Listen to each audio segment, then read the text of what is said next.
Florence and Victoria came for Terence to get their money back. In fact, they were prepared to resort to violence to get things done, ready to teach him a lesson the moment Terence tried to pull anything funny. However, they had not foreseen that he would readily admit his mistakes and even humbly tell them that he would pay them for their loss.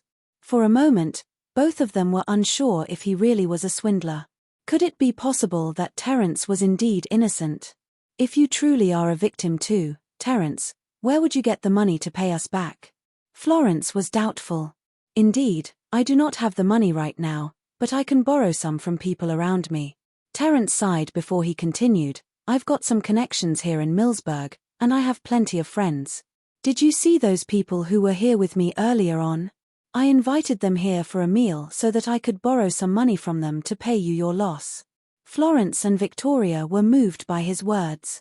They were impressed by his resolution to pay them their money and even went as far as to borrow money from others. From the looks of things, they had misunderstood him.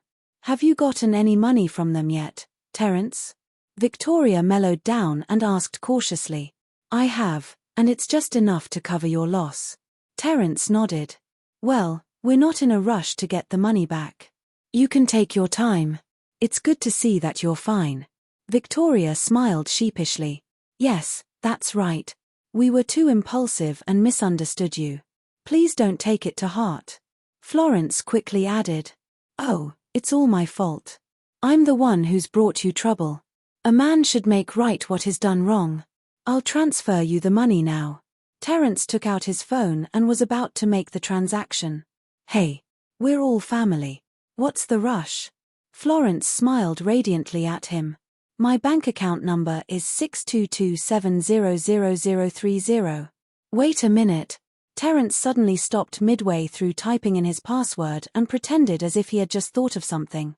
I can give you your money back, but the ownership of the plot of land with the abandoned construction should be transferred back to me. Why would you want that? It's basically worthless, Victoria asked. It's not about how much it's worth. Since I'm borrowing money from my friends, it only makes sense that I give them something as collateral, and I think that piece of land will work just fine. Terence explained earnestly. I see. Victoria nodded and continued, but the ownership of that piece of land is no longer with us. It's not with you? Terence's eyes widened. Did you sell it? That's right. Victoria grinned gleefully. We sold that piece of land to a gullible person. Who was it?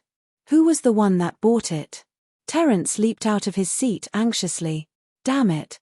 Been trying to locate my friend to get him to pay back the money that he ripped off of you. I've been doing that for you. You claim to be so righteous, but where's our money? Florence demanded.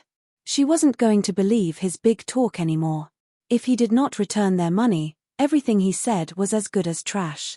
My friend has disappeared without a trace. I suspect that he has long since fled to another city. Terence sighed deeply. I knew you were going to say that. Florence smiled sardonically. Although my friend has run off with your money, I'll take full responsibility for the money you've lost.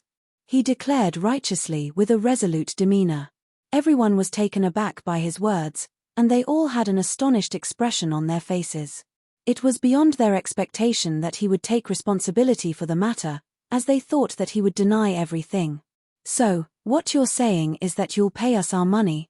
Victoria asked tentatively. Of course. Terence nodded earnestly. I may be a victim too, but at the end of the day, all of you were implicated only because of me, so I'll pay you what you lost in full. Well. Florence and Victoria exchanged a sheepish glance. For a moment, neither of them knew how to react.